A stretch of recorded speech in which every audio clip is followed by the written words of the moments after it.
Ayan na, nagdadatingan na.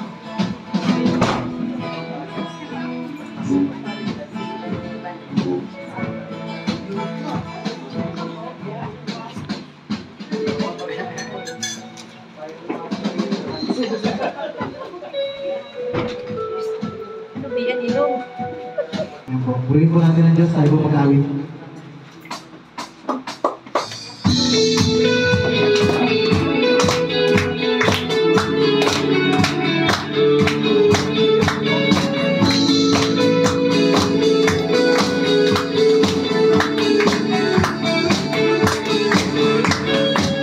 Great is your faithfulness, O God.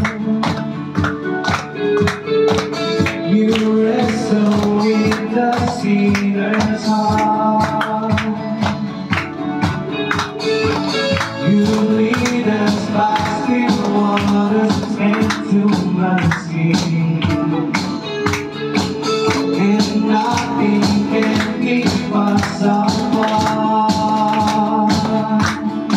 So remember your people, remember your children, remember your promise, oh God. Sing it out. Your grace is enough. Your grace is enough. Your grace is enough for me.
Lord. Yes, Lord.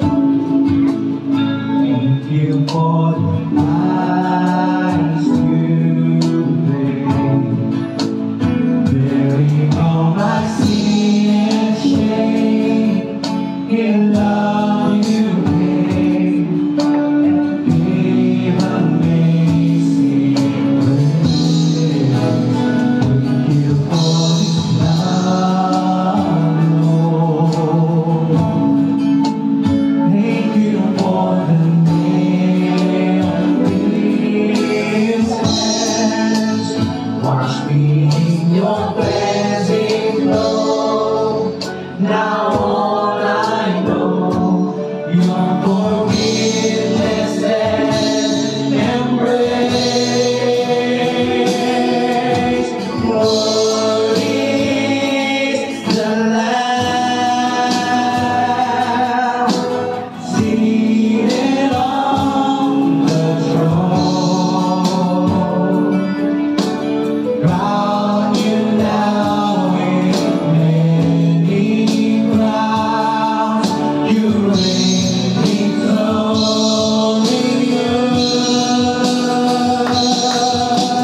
high and lifted up. He's the Son of God, the darling of heaven, crucified. Worthy is the Lamb. Worthy is the Lamb. Worthy is the Lamb. Worthy is the Lamb. Minsan ba, pangalan ko sa lusulo ang mga biyaya, bawat salita mo na papayagin ang ating mga.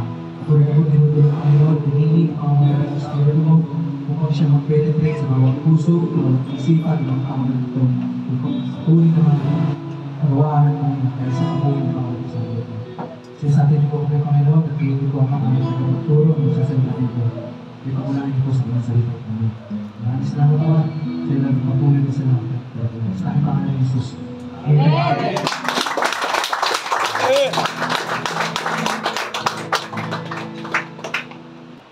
Muli, welcome po sa bawat isa. Kayo po ba'y masaya? At ismo ba kayo? Yeah. Inaasahan natin na maraming gagawin ng Panginoon sa mga susunod na taon. At sa ngayon, medyo magtiis muna tayo. Praise the Lord. At ako po ay masaya na tagapagsalita ninyo ngayong umaga. Sana kayo rin po ay masaya. Sabi nung mga nasa harap ay patay tayo dito. Sa harapan daw sila. Bakit kaya? Sabi ko.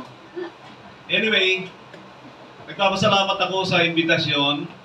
At dito sa teksto na ibinigay ninyo o sa tema na ibinigay, maging kabahagi sa mga mananampalatayang katanggap-tanggap sa Diyos. Alam niyo po, sa marami, once na tinanggap nila ang Panginoon ay okay na sila. Parang wala na silang pangamba. Pero sa tunog ng inyong tema ay mukhang kailangan ay magpursigi. At mamaya sa tingin ko ay bibigay ito ng ating teksto sa atin kung na yung mga ilan sa pagpupursigihan natin. Naniniwala ako na marami pang bagay na kaugnay sa kahandaan sa pagpasok sa kaharian ng Diyos. Naniniwala po ba kayo? It's not a one-time decision, mga kapatid, na katulad ng ipinapangaral ng marami. Nakikita ko na kailangan ay dadaan tayo doon sa proseso na kung saan bahagi ng ating discipleship at pagiging katulad ni Kristo, yung tinatawag nating Christ-likeness, para talagang tayo ay maging karapat-dapat doon sa kaharian ng Diyos. Lagi ko sinasabi na ang Panginoon, isa sa mga dahilan ng kanyang pagparito ay para maging modelo ang kanyang buhay sa atin. At yan ay kailangan nating makilala ang Panginoon. The Bible says that knowing Christ is life. Sabi ng 17:3 ng John, "This is eternal life, that they may know you as the only true God and Jesus Christ, whom you have sent." So ang pagkakilala sa Panginoon ay process po yan, matagal yan.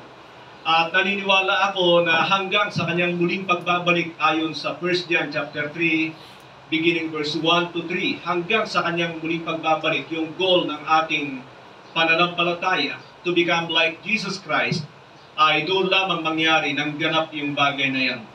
Pero habang tayo nandirito ay kailangan nagpupursige tayo. Amen? Amen. Hindi tayo mananangan na yung pagtanggap sa Panginoon ay okay na. Wala yung process ng sanctification sa ganong pananampalataya o paniniwala. At yun ay very dangerous. Pero mas maganda kung tayo ay pupunta sa mga teksto na ibinigay niyo sa akin. Well, anyway, itong teksto na ito, mga kapatid, ay marami pa tayong makikita sa Biblia. Actually, lahat ng bahagi ng Biblia ay pinapakita sa atin kung paano tayo maging karapat-dapat doon sa inihahanda ng Diyos sa atin. At katulad ng sabi ko, na iisa lang ang galing sa langit. Sino? Ang Panginoon Jesucristo. Bakit? Hindi lamang para mamatay para sa ating mga kasalanan, mahalaga yon, pero isa sa mahalagang bagay ay para maging modelo siya para sa atin. Yan yung sinasabi ko kanina na kailangan ay makilala mo siya sapagkat napakahalaga noon para sa pagbabago ng ating buhay. Okay, gagawin ko ngayong umaga, mga kapatid, ay titingnan lang natin itong teksto na pinili niyo para sa inyong anibersaryo. At ipapakita ko lang sa inyo kung anong mga nandyan. Kailangan ay iugnay natin doon sa inyong tema na maging katanggap-tanggap sa Diyos.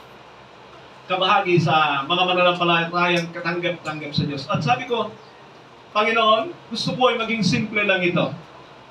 At matagal ko rin pinag-isipan ito. Meron ng punto sa bawat talata.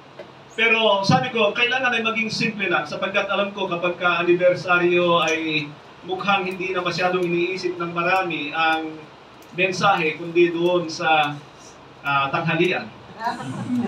Pero wala namang masama. Mag-focus muna tayo rito. Minsan nagsalita ako, I think sa Quirino Province ng nakaraan, sa taong ito. At binigyan ako ng oras na 11:40 yata. Sabi ko, o 11:45. Sabi ko, ano ito, kakain ba muna tayo o magpibris na ako? Sabi na, preach ka na, pastor. Nung tinatanong ko sila ng mag-alas 12, sabi ko, kakain ba muna tayo? Kasi hindi ako sanay mag-preach ng maiksi. Pero ngayon lang siguro. Kaya kailangan habang kayo ay nananalangin, sama nyo na yung fasting para medyo maiksi lang. Amen? I-try ko. At yun nga, mga kapatid, so binigyan tayo ng Panginoon ng simple lang na mensahe. Ito yung gusto ko, yung matanda ninyo pag kayo umuwi, dala-dala ninyo. Kaya naghanap ako ng mga simple nga lang. At mula rito sa inyong teksto ay bibigyan ko kayo ng 6 na P. Sabihin natin, 6 na P. 6 na P. So nga natingin ko sa akin, hindi pera. Kalimitan pagka nagpupunta sa church, yung mga nag-a-attend ang namimigay ng pera, pero sa True Bread ay hindi tayo ganon. Kung ano yung kusang loob ninyo, ano yung bukal sa inyong puso, ano yung kakayanan ninyo, yun ang ibinibigay natin sa Panginoon. Kaya sigurado hindi tungkol sa pera. Hindi rin pansit. Di ba? Letter P din yun. Hindi pandesal. Hindi pasalubong. Ano pa? Ano mga P? Well, anyway, makikita natin ito sa mga teksto na ating babasahin. So, saglit po tayong lahat ay tumayo. At babasahin po natin ito ang ating teksto ngayong umaga. At sabi rito sa ating babasahin. You then, my son, be strong in the grace that is in Christ Jesus, and the things you have heard me say in the presence of many witnesses, and trust to reliable people who will also be qualified to teach others. Join with me in suffering, like a good soldier of Jesus Christ. No one serving as a soldier gets entangled in civilian affairs, but rather tries to please his commanding officer. Similarly, anyone who competes as an athlete does not receive the victor's crown except by competing according to the rules. The hard-working farmer should be the first to receive a share of the crops. Reflect on what I am saying, for the Lord will give you insight into all these things. Sinama po yung verse 7. Kakapuna po tayo, purihin po ang Diyos sa pagkabasa ng kanyang mga salita. Alam kong excited kayo doon sa 6 na P.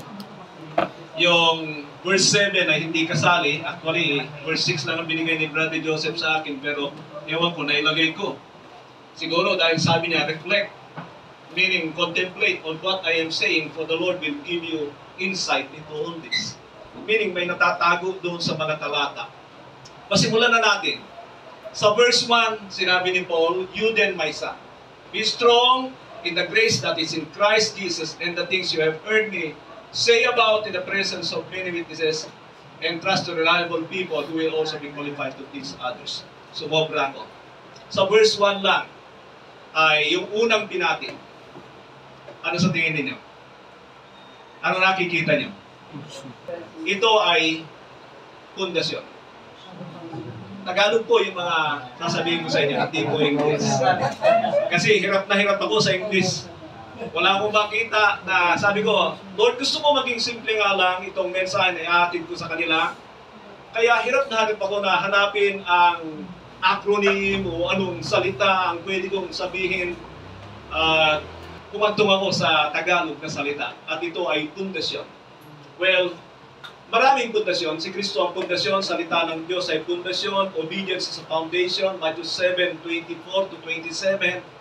Pero kung titingnan natin dito, as a Christian, yung sinabi ni Paul sa kanya, "You then, my son, be strong in the grace that is in Christ Jesus." Be strong in the grace. Yan ay advice ni Paul kay Timothy.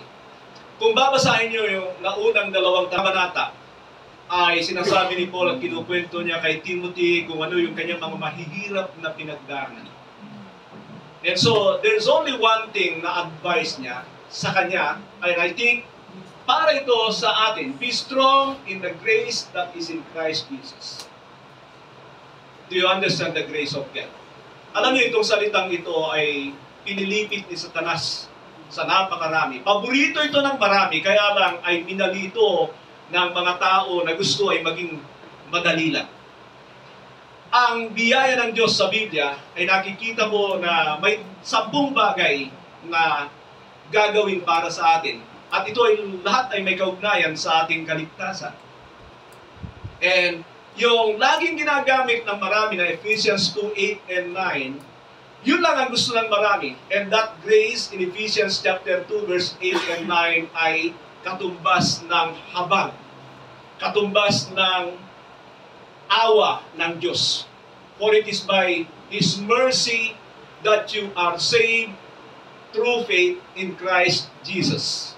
Tinanggap tayo ng Diyos not in the basis ng ating mga ginawa sa bago tayo kumilala sa Kanya, pero dahil siya ay nahabag sa atin, dahil din sa ating pananampalataya. Yung pananampalataya niyon ay katiting lang, hindi umaabot sa Kanyang pamantayan. Pero dahil sa Kanyang habag, dahil sa Kanyang biyaya, sa grace ni God, ay iniligtas niya tayo. At ang ibig sabihin ng iniligtas diyan ay pinatawad niya tayo, nilinis niya tayo, tinanggap niya tayo. And that's the time when we were born again. Pero mga kapatid, yung grace na yan ay hindi yan yung sinasabi ni Paul dito. Ito yung pangalawang bahagi ng biyaya ng Diyos. Ito yung para sa ating growth, sa ating sanctification. Sabihin nga natin, sanctification. Sanctification. Yun yung second stage ng salvation natin sa kasalanan. Because God is saving us from sin, meron itong 3 stages to save us from that. And those were the justification, sanctification, and glorification. Pero ito ay nasa stage siya marahil nung dalawa because they are already converted. Born again na sila. Pero Sinasabihan pa rin sila na manangan sila sa biyaya ng Diyos. And that is our life. Kaya napakahalaga na maunawaan natin ang tungkol sa biyaya ng Diyos. Can you say amen? Amen. There is a grace of God for our justification. There is a grace of God for our sanctification. And there is a grace of God for our glorification. Ano yon? Sabihin ko yung huli sa inyo sa 2 Peter chapter 1 verse 13. Na tayo ay manangan sa biyaya ng Diyos na katulad ng sinasabi ni Pablo kay Timoteo sa kanyang muling pagbabalik. Yung sanctification natin ay para maiwasan natin ang pagkakasala, magampanan natin ang nais ng Diyos. Those are the graces of God. Lahat ay nakasalalay. Mga kapatid, kung ang biyayang alam mo ay yun lamang na sa Ephesians chapter 2 verse 8 and 9, napaka-delikado nun. Kasi aasa ka na yun lang pero maliligtas ka na. Hindi ganoon ang biyaya ng Diyos. Lahat ng aspeto ng ating buhay, and there are about 124 times na binanggit ang grace ni God. Hindi isa. Kaya dapat ay alam natin at alamin natin kung ano ang mga biyayang ito na inilala ng Diyos para sa ating ganap na ikaliligtas. Para tayo ay maging katanggap-tanggap sa Kanya. Can you say amen? Amen. Mga kapatid, nananangad ba tayo sa biyaya ng Diyos? You know that you are relying in the grace of God when you are a person of humility. You can never access the grace of God with pride. God opposes the proud but gives grace to the humble. And with that humility ay kasama na yung pagsunod, pagiging mababa sa lahat ng bagay. Umaasa ka sa Diyos. Yan ang tunay na biyaya ng Diyos. Kung iniisip mo na magawa mo ang mga bagay na kalugod-lugod sa Diyos without His grace, nagkakamali ka. Can you say amen? Amen. So from now on, mga kapatid, aralin niyo muna itong tungkol sa biyaya ng Diyos. We have at least 8 videos regarding the grace of God. And tingnan niyo lahat ng aspeto. And it is complete para sa katanggap-tanggap na buhay sa Diyos. You are equipped. Yan ang sinasabi ng Ephesians 1:3 and 2 Peter 1:3. You are equipped with everything you need for a godly life. So hindi pwedeng passive lang tayo at claim lang tayo ng claim, I have the grace of God, na wala tayong bahagi. It is by faith and it is by humility that we can access the grace of God. Punta tayo sa pangalawang P, at ito ay tinatawag na pananagutan. Yan. Ano ba sinabi ni Paul dito kay Timothy? And the things you have heard me said in the presence of many witnesses, and trust to reliable people who will also be qualified to these matters. So, ano sinasabi ni Paul kay Timoteo? Ano bang napakinggan mo sa akin? I-relay mo ito sa iba. Sabihin mo rin sa kanila, ituro mo rin. That is Christianity. Ang Kristyanismo ay hindi solo flight, hindi solo buhay. Alam niyo, ang Panginoon ay umaasa na hanggang sa kanyang muling pagbabalik ay nandoon pa rin ang mga bagay na itinuro niya. Malala niyo ang prayer niya sa John 17 na sabihin ng Panginoon na doon sa mga sasampalataya rin sa kanyang mga alagad. Meaning, ang pananampalataya ay naipapasa ito generation to generation. At para ma-preserve yan ay kailangan na diyan ang mga itinuturo natin sa Biblia. There are a lot of deceptions today, mga kapatid. Maging maingat kayo. Lagi kong sinasabi ito at ngayon ay sasabihin ko na naman. Sapagkat walang ginawa si Satanas kundi dayain ang mundong ito. He is the God of this world. He controls the entire world. He deceives the trillions of angels in heaven. He deceives the perfect Adam and Eve. At kung tayo ay hindi nananangan sa salita ng Diyos, hindi malalayong madadaya niya tayo. Kaya ganito kahigpit ang true bread pagdating sa salita ng Diyos. Alam niyo, ang daming nagkikriticize sa akin, sa aking ginagawa. Pero alam niyo, sabi ko, kung hindi ito makatulong, ito ay kinakasangkapan ng diablo. How I wish na makasundo ko ang mga tao. Pero pagdating sa i-criticize mo yung katotohanan sa Biblia, hindi mo talaga ako makakasama. Maghiwalay talaga tayo. Yun ang pamantayan ko. You can go on with your belief, and if you wanna believe what you wanna believe, ay hindi ang pwede sa akin because I know na I'm a wretched man and I have adulterated thinking about things. Maraming gusto ang aking laman, hindi ako pwedeng umasa sa aking sarili. I have to rely on the Word of God. Yan ang kwalidad ng true bread, mga kapatid. Hindi natin iniiwanan ito. And there are a lot of people offended with the truth today. Nilalagyan nila ng ibang interpretasyon ang mga salita sa Biblia.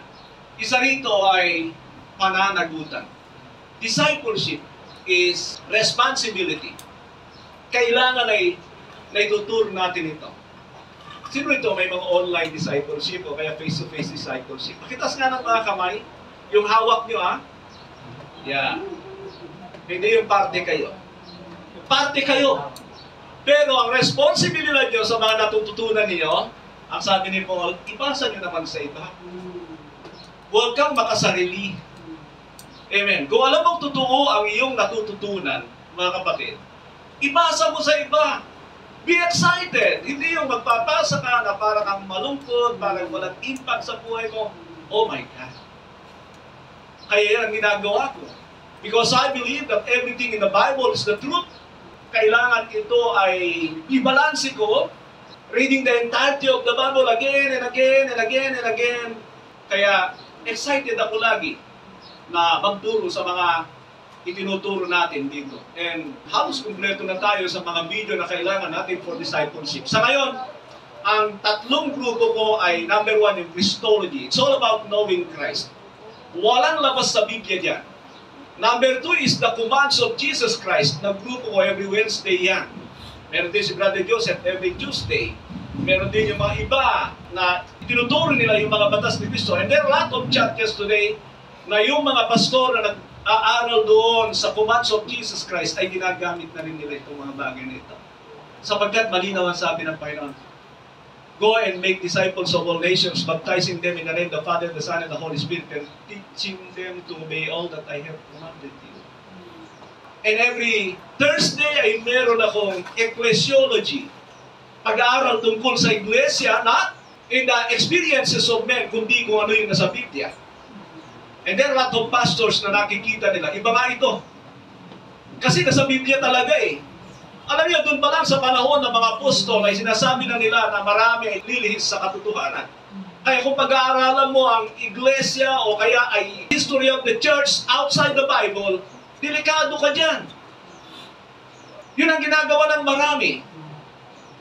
Alam niyo ba, minsan ay galing ako sa pinag-aralan namin ni Pastor Chris.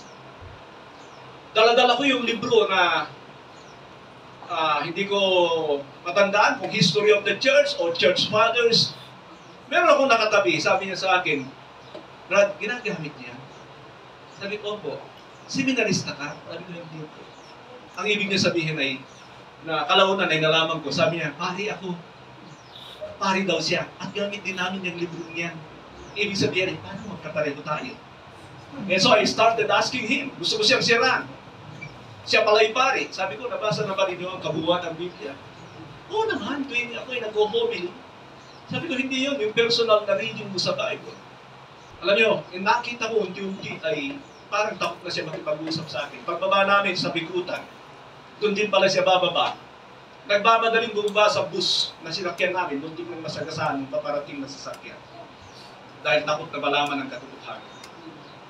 I mean, yung libro na ginagamit ng mga Kristiyano sa kanilang Bible school ay ginagamit din ng mga katulad nila.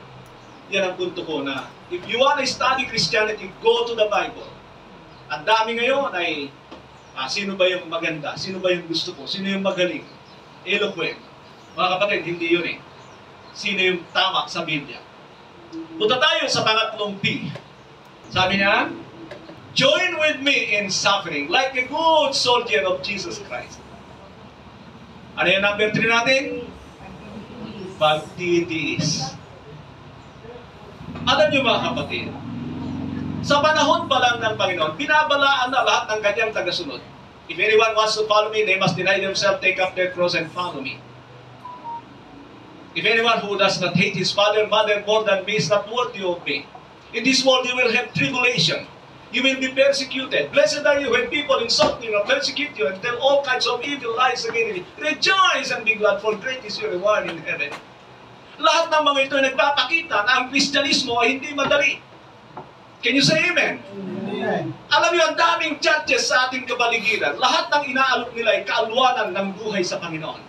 Well, meron silang mga bases. Come to me, all of you who are tired and heavy laden, and I will give you rest. Those are for the Jewish people na pinagpasapasahan na ng mga imperyo. Lahat ng mga pangako sa kanila ay para sa mundong ito, kaalwanan sa mundong ito. That is the old covenant. But the new covenant, mga kapatid, ay ang reward nito ay eternity. At maaaring mawala mo ang lahat ng bagay sa mundong ito kasama ang iyong buhay sa pagsunod kay Kristo. Have you ever heard a Christianity like that? Na ini-encourage kayo sa suffering. Sabi ni Paul, join with me in my suffering. Kung si Paul ang sumulat ng Hebrews, ay nakikita ko doon na si Timoteo ay nakulong din. Akala natin si Pablo lang? Hindi. Si Timoteo ay nakulong din. Naranasan niya ang lahat ng mga paghihirap. Pero tingnan niyo mga ilan sa sinasabi ng mga salita ng Diyos tungkol sa bagay na ito. Philippians 1:29, for it has been granted to you on behalf of Christ not only to believe in Him, but also to suffer for Him. Suffer for Him. Hindi niya sinabing enjoy for Him. Kaya yung mga churches na dinadagsa ng mga mananampalataya ko ay yung mga churches na inaakala nila na ang blessing ay sa mundong ito. And they must have to be joyful, they must have to show jubilance o kung ano-ano kanilang mga dapat ipakita. Kasi yun ang akala nila. Eh hindi ganyan ang Kristyanismo ng mga nauna sa atin. They were persecuted, they were killed, they were murdered. Gusto niyo bang Kristyanismo gano'n? Amen. Pwede naman, kasi it's a choice. Sabi niya, join with me. You cannot, if you want, you cannot join. Pwede kayo hindi mag-join.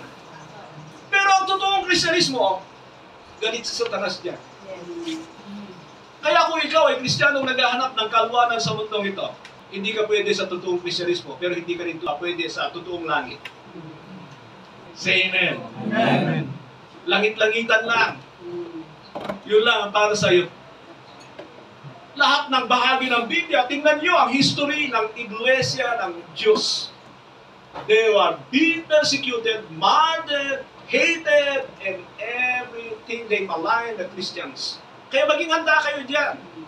Sino ang pumatay sa Panginoon? Mga relihiyosong tao. They go to the temple, they go to the synagogue, they give tithes, they were worshippers by some, at yung matuwid na nagpunta rito sa lupa, pinatay. Eh tayo, meron pa tayong pwedeng makita sa atin. Di lalo na. Sabi mo sa katabi mo, kumanda ka naman. Kumanda-handa ka. Kaya sa Biblia, sabi ni James, consider it pure joy, my brothers, whenever you face trials of many kinds. Pure joy. Masaya ba kayo? Amen. Hindi. Ang tao ngayon, gusto niya, masaya eh. Laging masaya. Naghanap yan ng kasiyahan, kaluwanan, pagdating sa inaalok ng kahirapan. Kaya ang daming Kristiyano, hindi makapaglingkod sa Diyos. Ang hanap nila ay kaluwanan lang sa gawain. Ano sabi ni Paul sa Romans 8:17? Now if we are children, then we are heirs and co-heirs with Christ, if indeed we share in His sufferings. Kasama daw tayong tagapagmana ng Panginoon sa Kristo kung tayo ay kasama sa Kanyang paghihirap. Anong kahirapan ang pinagdadaanan mo dahil sa pananampalataya? Ang daming tumatalikod sa pananampalataya dahil sa hirap. Mga kapatid, hindi ko gawa-gawa ito. Nandito ito sa aking sinasabi sa inyo. Sabi ni Paul, reflect on what I am saying, and God will give you insight into all this. Yun lang ginawa ko rito, pinag-isipan ko lang, at in light of the entirety of the Bible, ay ito ang buhay ng Kristiyano. Kalabitin mo nga yung katabi mo. Handa ka bang magdusa para sa Panginoon? O handa kang magpasarap sa iyong buwan. Mga kapatid, maaari naman na hindi pa hintulot ng Panginoon sa atin. Alam ng Diyos kung anong kakayanan natin. He can regulate everything. God is concerned for us. Alam niya kung anong pahihintulutan niya at hindi. Sinabi yan sa 1 Corinthians 10:13. Pero maging handa tayo. Amen? Because the more the suffering, the more the blessing. Amen. Thank you sa tatlo. The more the suffering, the more the blessing. Yan ang sabi ko na ang dami. Count your blessing! Well, binigyan ako ng Panginoon. Tumanggap ako ng ganito noong nakaraang araw. Tumanggap ako ng ganito. Puro akin, puro akin, puro akin. O wala ka na sa eternity. Wala na. Tinanggap mo na lahat eh. Hindi ba alam niyo yun? Sinabi ng Panginoon. Ito lang, halimbawa. Sabi niya, and when you pray, go into your room, close the door, and pray to the Father who is unseen, so that who sees what is secret will reward you. Lahat ng mga bagay na ginagawa natin at nagtimpala na tayo dito sa mundo, tapos na. Baka wala nang gantimpala. Meron ba kayo na? Kasi hindi naman ako Diyos. Bahalang magdetermina ang Panginoon. O, payag na ba kayo? Join with me in my suffering. Amen. Amen. Amen.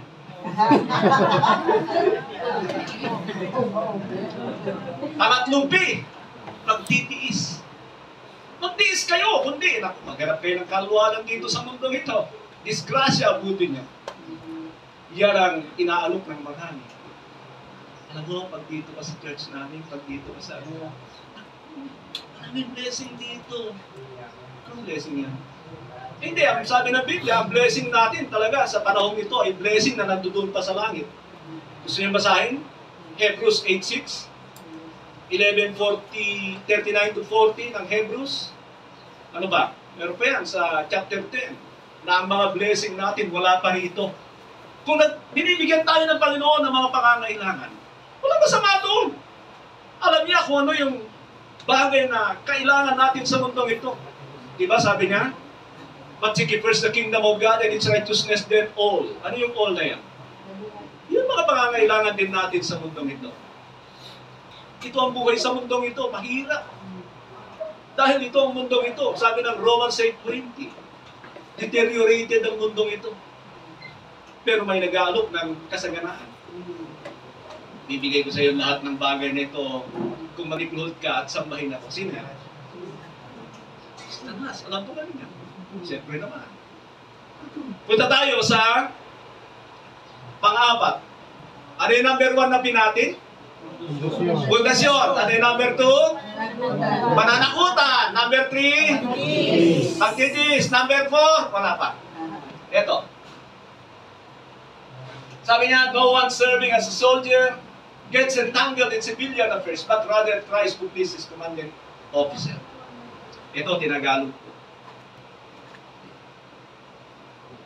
Focus. Yan, focus. Tinignan ko, anong Tagalog ng focus? Focus. Focus! Ano ang focus natin?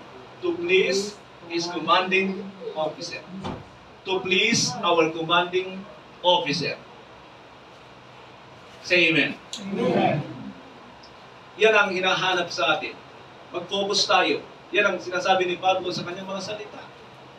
2 Corinthians 5:9. So we make it our goal to please Him, whether we are at home in the body or to be away from Him. Napag-desisyonan niyo ba sa inyong buhay na gagawin ko ang anumang kalugod-lugod sa Diyos?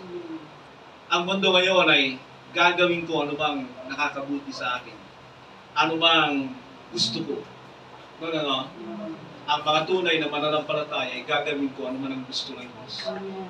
Sabi ng Panginoon, I didn't came to do my own will, but to do the will of Him who sent me.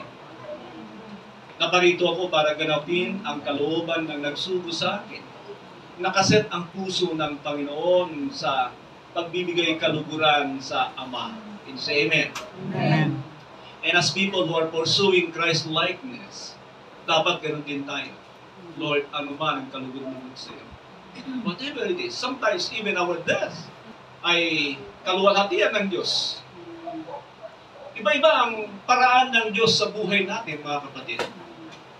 Pero kontrolado ng Diyos ang lahat ng bagay. Amen? Alam niya ang ating kakayanan. Pag ikaw ay baby, bibigyan ka niya ng pang-baby. Pag ikaw ay binata at sa pananampalataya, ay alam ng Diyos kung ano ang kanyang ginagawa para sa atin. Handa ka na ba? Yan ang tanong to. So, number 4, focus. Number 5, sabi ng verse 5, similarly, anyone who competes as an athlete does not receive the victor's crown except by competing according to the rules. Ano sa tingin ninyo ang letter P dyan? Hindi nyo makita. Yan. Pagsunod. Sabi niya, by competing according to the rules. Sino sa inyo marunong mag-basketball?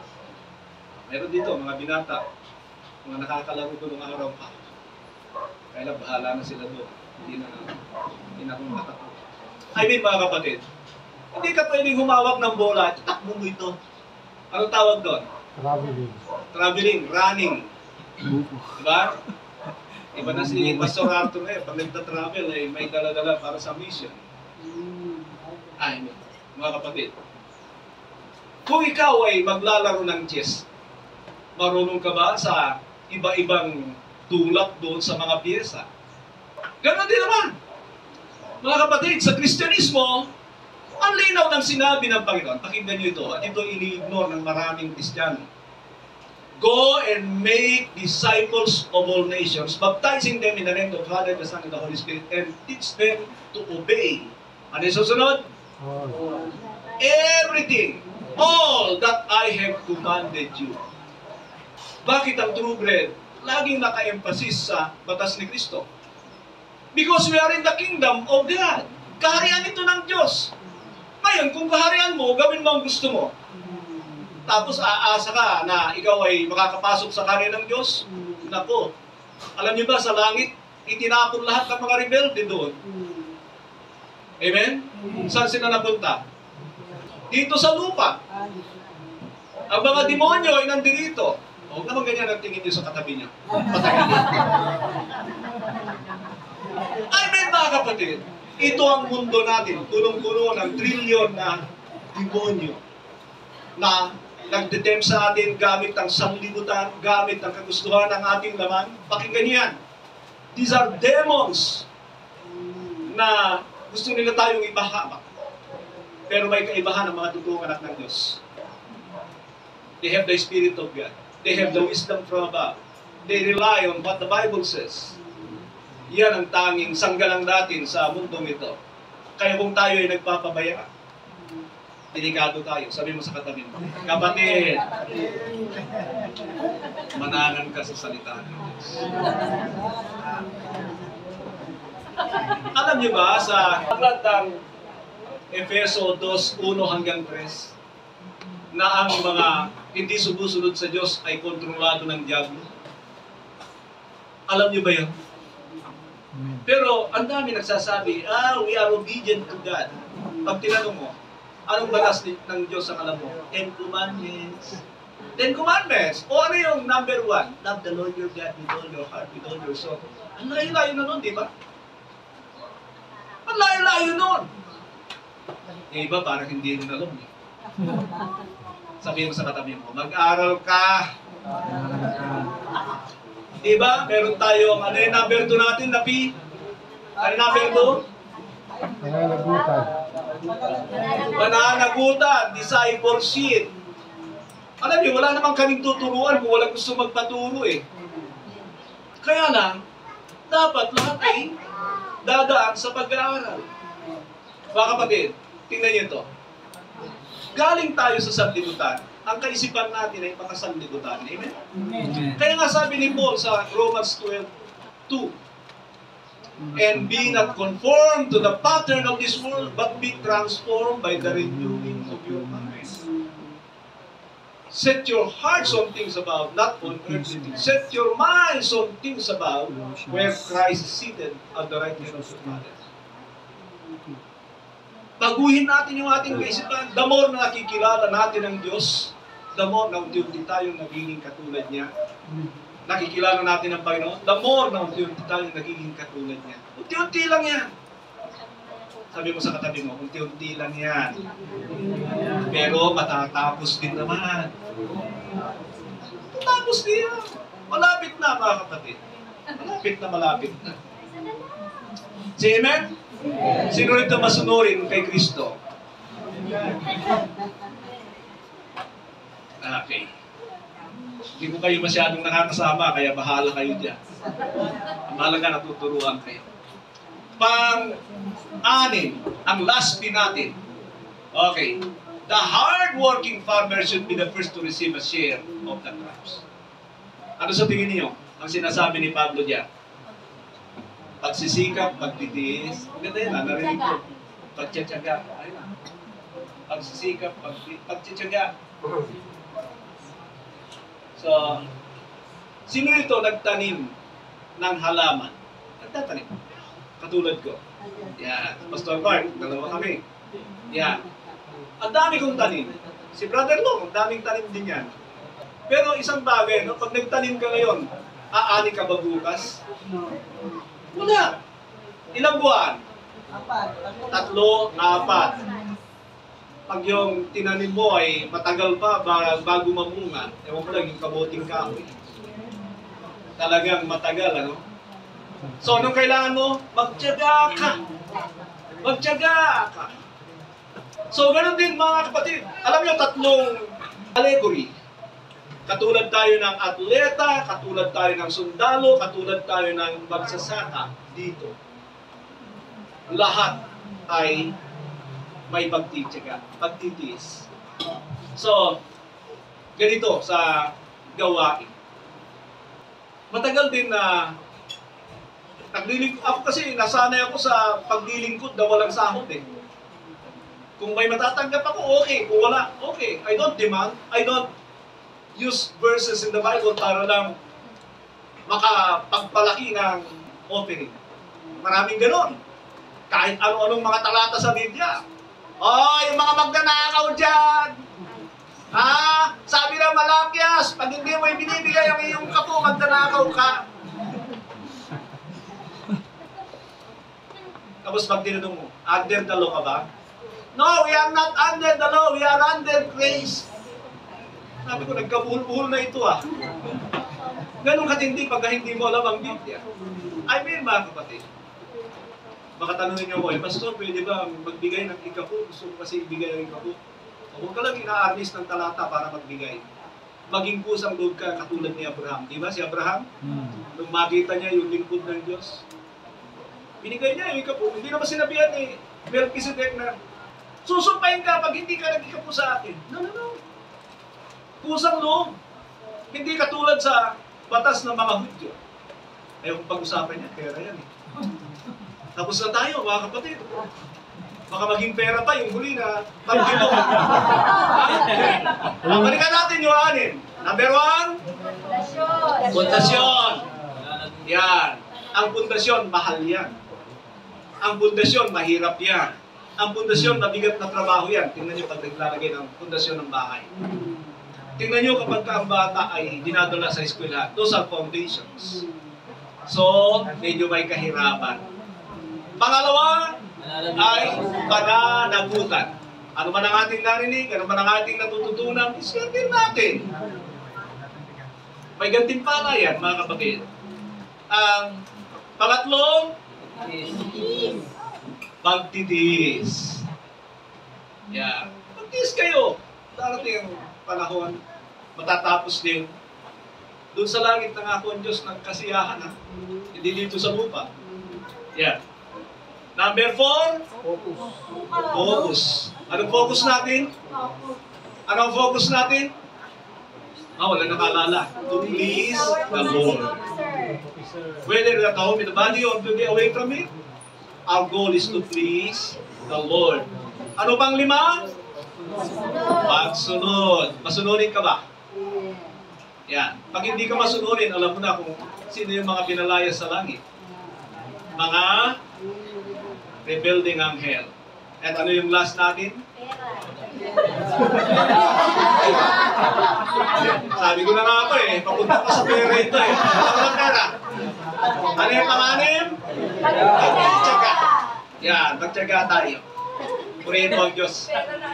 Yun ang gusto ko mga kapatid. Maging simple lang itong mensahe ito, maiuwi nyo ito. Dala-dala nyo ito. Ito yung kailangan ko para ako ay maging karapat-dapat sa aking hari.